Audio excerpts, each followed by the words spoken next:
And a very pleasant Sunday afternoon or Sunday morning, wherever you may be. Vasu Vatapati here with you for the Make the Money and Run podcast minute for Sunday, June 6th, 2021.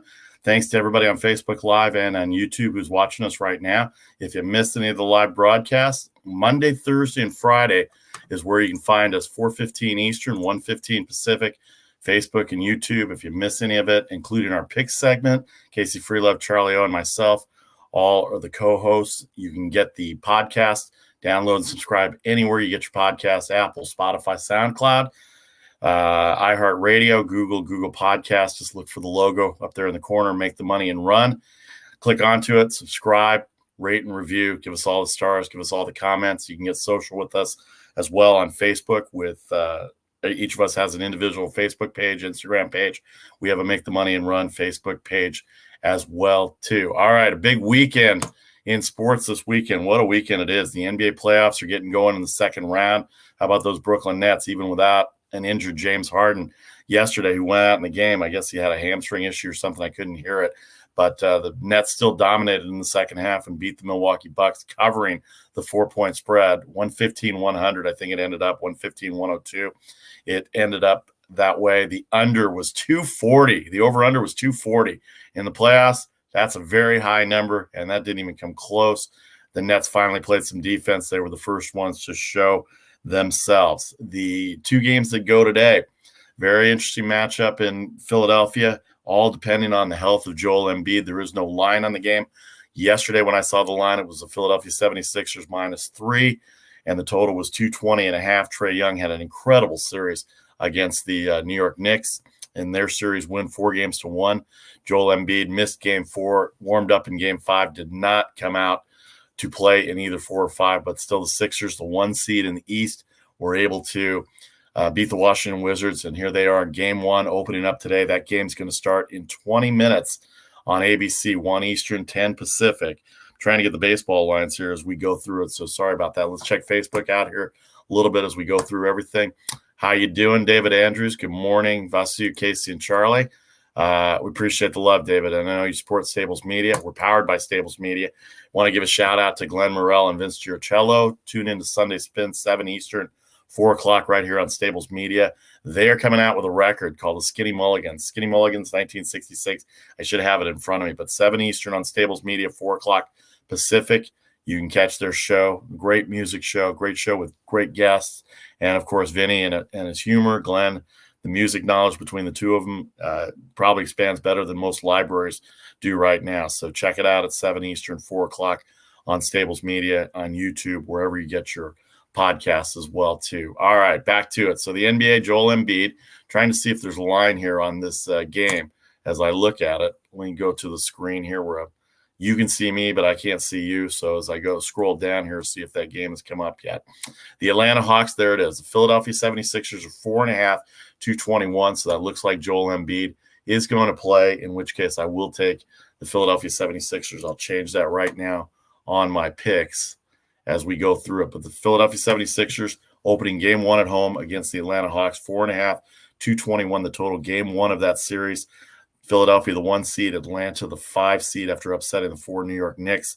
By the way, congratulations to the Knicks for making the playoffs. Couldn't believe it, but here they are making their way into the playoffs. The second game of the day, it will be, as I change this here, the second game of the day will be the Game 7 between the Los Angeles Clippers and the Dallas Mavericks. What's interesting about this series, as we all know, for those that have followed, all 3 wins by each team have come on the road. The Mavericks have covered three road games as a 7-point, 6-point, 6.5-point underdog. The line today is the Clippers -6. They've not only covered, they've won the games outright. The Clippers have covered their 3 games in Dallas as road favorites. So very surprising the 3 road favorites go in and win. But that's the scenario we have today. Now they're back in Los Angeles. Do they follow the pattern? The Mavericks win outright, not only covering the 6 points that it is. The line on the game right now is the Mavericks 6 and 211. I don't like that number 6. I would probably buy it up to a half point because 6 points is 2 possessions in the NBA. 2 threes will cover that spread. So 6.5 might be good for the Dallas Mavericks right there, but I think they might win the game outright, so it won't even matter. The Dallas Mavericks could end up winning. The winner of this game 7, that's at 3:30 in the afternoon, 12:30 on the West Coast. The winner of that game will go on to play the Utah Jazz, who are the 1 seed in the Western Conference. That series should start Tuesday night, I'm assuming, because the Nets in Brooklyn are there. Denver and Phoenix will go tomorrow night as well, too. We'll talk about those games tomorrow with Charlie O tomorrow on Monday. Casey Freelove's on with me on Mondays. Brooklyn, just for your information, at -2, 233.5. Check out the Harden injury.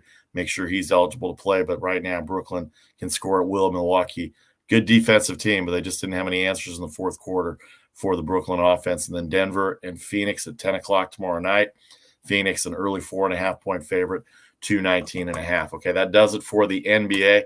Let's move on to Major League Baseball now. How about the Major League Baseball? Where I live out here, the San Francisco Giants are let me get the standings here. The San Francisco Giants are 37-21, the best record in the National League as far as the American League goes. In fact, the best record in baseball, because the Tampa Bay Rays are 37-23. So by percentage points, the Giants have the best record in baseball. Both teams tied at 37 wins. In the American League East, Boston has 35, Toronto 30. After their win yesterday, the Yankees have 31 wins, but they have more losses. But in the National League West, the San Diego Padres got beat by Jacob deGrom. I'll get to a Jacob deGrom stat in a second. The Mets win 4-0 in a quick game last night. The Giants are 2 games up on the Padres, 3 games up on the Dodgers. Dodgers lost to Atlanta yesterday behind Charlie Morton, 6-4. The loss for the Dodgers. They're 3 games back, 1 game back of the Padres. Colorado and Arizona, 14.5, 16 back in the West. The San Francisco Giants are going it's very improbable. It's highly possible and likely probable because they're at home.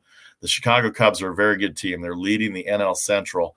Actually, they're tied in the NL Central with the Milwaukee Brewers at 32-26.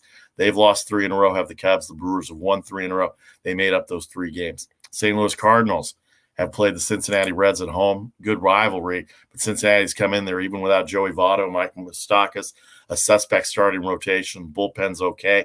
They've won 3 in a row. They beat the Cardinals in St. Louis, are looking for a 4-game road sweep. I talked about how more probable it is for a 4-game sweep by a home team. This is very improbable that Cincinnati Reds are going to be able to get to St. Louis and sweep the Cardinals 4 games in St. Louis. Cardinals just cannot hit right now. Defense has been shaky to open the year, but right now they seem to be playing better. Last 3 games, however, it does not show that, as the Cardinals have lost to the Reds. Game 4 will come up at 2:15 today. Cincinnati's bullpen. The one guy you want to look at in the bullpen, I don't know what his parents were thinking or what type of people they are, but TJ Anton has become one of the best relievers in baseball. He's spelled Teeteejay, Anton, Antone. TJ Anton is nasty. He pitches for the Reds. He should be their closer right now. It's a good story that the Reds are. They've won 3 in a row. They picked up 3 games on the Cubs. They picked up 3 games on the Cardinals. They are 2.5 back of the third-place Cardinals at 1.5 games back, and then 4 back of Milwaukee and Chicago after these 3 wins. Milwaukee has won 3 in a row, so they didn't pick up any ground on Milwaukee, but they have picked up ground on the Cubs as well. And so it's a 4-team race in the NL Central. We talked about the New York Mets. 4-0 win last night over San Diego. Jacob deGrom is 5-2. His ERA has dropped to a microscopic 0.62. It's unbelievable how good he is. This is how good he is, and this is a little inside baseball knowledge that I had heard yesterday. So in the first innings, they're starting to track pitchers, everything going on, and you read the story about the tacky substance and how the spin rates have improved, and I know Trevor Bauer's getting a lot of flack for that, but trust me on this. Everybody is using it. There's a story about the former Anaheim Angels visiting clubhouse attendant that created this sticky substance. There's a lot of guys that were using it. Garrett Cole apparently would call in advance to get his formula taken care of. This is all unsubstantiated. Sports Illustrated did a great story on it. Obviously, no comment by the players, but clearly there's something going on, and you can tell. And you can tell. All you got to do is look at any stats info solutions or anything of that nature, and you can see the spin rates are upwards of 500 revolutions more than they were the year before. And that goes for everybody. So average pitchers or below average pitchers are becoming average pitchers. Average pitchers are becoming better pitchers. Better pitchers are becoming great pitchers.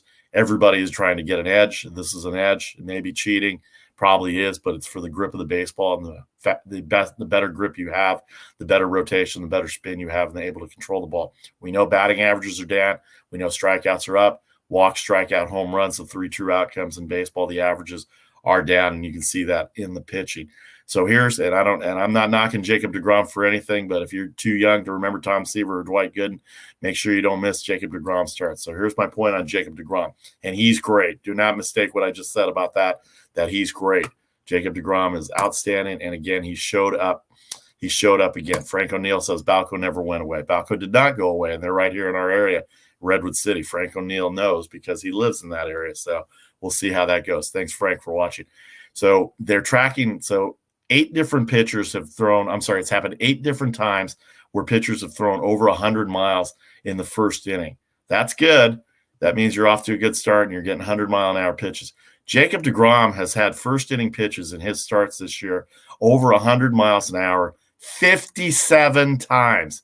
57 times versus 8 combined by everybody else. Now, he's on a pace for a Hall of Fame pace. He's an outstanding pitcher. He doesn't need a lot of help. But Jacob deGrom is on fire, and I guarantee if you watch a New York Mets start, even if you don't like the New York Mets, make sure you watch a Jacob deGrom start. And if you watched last night against the Padres on extra innings, or you live in San Diego or New York or was on MLB Network, whatever, make sure you do not miss a Jacob deGrom start. I'm making sure I can record that every time. But 57 first-inning pitches over 100 miles an hour in all his start versus 8 for everybody else in Major League Baseball. How about that? That's unbelievable to me. All right, let's move on to the American League now. In our last few minutes, talked about the Tampa Bay Rays.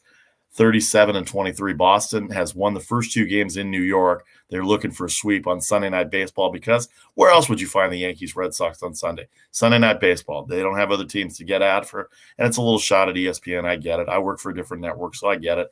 But that's what they do. Yankees Red Sox, Sunday Night Baseball, 7 o'clock tonight. It'll be Domingo Germán.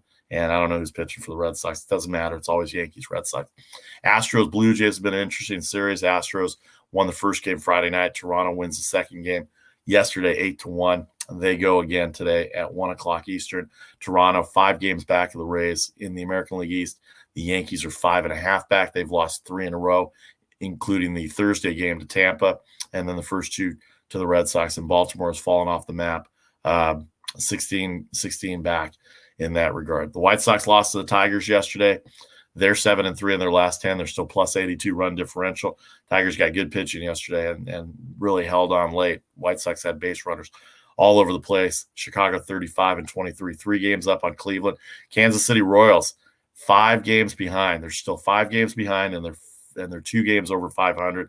Detroit 11 games back, and how about those Minnesota Twins 12 games back in the standings behind the White Sox. They're slowly fading out. They've got too good of a team, but their defense has been horrible. Their starting pitching has been okay, but their bullpen has been really bad. The Oakland A's are in Colorado this weekend. They've won the first 2 games. They're on a 4-game winning streak. They've got Colorado again today. The young man, James Caprillion, goes for the A's, going up against Germán Marquez. The Rockies actually a favorite today. So if you think the A's are going to sweep, which is highly, highly possible because the A's are playing well, 35-25, I would take the underdog in Oakland. In fact, I'm going to add that on my pick. I don't have it listed, but Oakland and Caprillion maybe at Colorado against the Rockies ace, Germán Marquez. Oakland 2 games up on Houston, who lost yesterday, as we said, to Toronto. Seattle Mariners had a 5-1 lead. They gave it up yesterday to the Angels. 12-5 they lost, or 12-6 they lost. They are 6 games back, and the Angels are 7 games back in the American League West. So still an outside shot for Shohei Ohtani. Mike Trout still injured. Anthony Rendon having a bad year.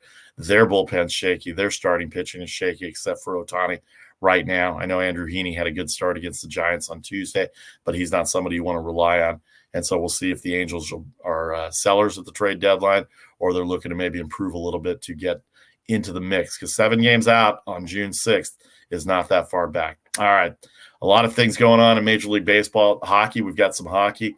The second round series are coming up. The division finals, the Elite Eight, they call it in the NCAAs. I don't know what they call it in hockey. Colorado has a 2-1 series lead over Vegas. The Boston Bruins have a 2-1 series lead over the Islanders after another overtime win. 18 overtime wins, now 19 overtime wins in 50-some-odd games. We had the stat for you on Friday. 18 overtime games and 48 playoff games going into Friday. And I think the overtime game for Boston proved to be the case. Tampa Bay came back and rallied. They're 3 games to 1 up on Carolina, the Carolina Hurricanes. And then the Montreal Canadiens, how about that? Not playing well all year, last in their last playoff spot in their division. They upset Edmonton. Cam Parsons. They upset Edmonton in 4 straight. They've got a 2-games-to-none series lead on Winnipeg right now, Winnipeg upset Edmonton. Montreal came back and upset Toronto, down 3-1. They won 3 straight, and Toronto is a 1 seed, went out, and a lot of conversation going on in Toronto about the future of the Maple Leafs and what they're going to do next year, but they're out. So Montreal up 2-games-to-none on Winnipeg. They go tonight as well. Winnipeg's going to have to get a win. Now they're in Montreal, and the Montreal Canadiens, Carey Price, great goalie for the years that he's played, but he's come back and shown a little bit of the old flash in this playoff series. So good for Carey Price. All right, we'll get to our picks today. I got all my picks. I'm going to add the Oakland pick on there. I didn't put it on here, but the Houston Astros are going to win the series. They're going to beat Steven Matz and the Blue Jays today. Slight underdog. The Dodgers, they don't lose series. They're split the first 2 games so far, and Trevor Bauer on the mound against Max Fried, who's had a rough going of it lately. The 8.5, the total, that might not be bad to go over as well too. Kansas City and Minnesota. Kansas City on a roll right now. Brady Singer goes for KC. He's a good young pitcher. The under 9.5 to play there for that game. And then St. Louis. I just can't see the Cardinals getting swept at home in 4 games. It's a rivalry with the Reds. The Reds have dominated. John Gant's been one of the better pitchers in the rotation for St. Louis. You got to think he's going to go. Tough to sweep a 4-game series on the road and at home. The Giants look to do that. Johnny Cueto and Kyle Hendricks on the mound today for the Giants. I like the over 8. Nice weather here in the Bay Area as I look outside my window. Beautiful blue skies. To be about 70 degrees in San Francisco at Oracle Park. By the way, happy birthday, McCovey Cove Dave. 65 years old, Dave Edlin. I cannot believe it, but he's out there kayaking and going after the home run balls like nobody's business. But 65, I can't believe it. I thought he was younger than that. You look great for 65. Happy birthday, Dave Edlin. In the NBA, I'm going to buy that half point. The 3:30 game, Game 7, the Dallas Mavericks plus 6.5 against the Clippers. All the road teams have won the games in the first 6 games, including Friday night's Clippers win. The underdogs have won for Dallas on the road in LA. And here they are, Game 6, coming back to LA. Dallas plus 6.5 by the half point. And it looks like Joel Embid is going to play. They're 4.5. Now the line went up to 4.5 on Atlanta. They're too strong for Atlanta. And I believe that Philadelphia will take a 1-games-to-none series lead, and they will win the game, and they will cover the 4.5. Let's see if it's changed at all. It's gone up to 5. So definitely Joel Embid. If you want to jump in on it, I'd jump in on it now. Philadelphia has gone to 5. All right, you can catch us every Monday, Thursday, and Friday right here on Facebook and YouTube live. If you miss any of the live broadcasts, you can download, subscribe anywhere you get your podcast. Look for the MTMAR logo. Subscribe, rate, and review. Give us all the reviews you want. You can email us at mtmarpodcast@gmail.com. We'll see you tomorrow at 4:15. Enjoy the basketball, enjoy the baseball, enjoy the hockey this afternoon for those of you on the East Coast. In 5 minutes, the Atlanta Hawks and Philadelphia 76ers will go. All the 1 o'clock Eastern starts will go for baseball as well, too. There's 4 of them, and the Braves and Dodgers go at 1:20. I'm Vasi Vadaparty. Have a great day. Enjoy the games. Best of luck. Hope all your picks come through. We'll see you tomorrow at 4:15 for the Make the Money and Run podcast with me and Casey Freelove. Take care, everybody. Have a great afternoon. We'll talk to you soon.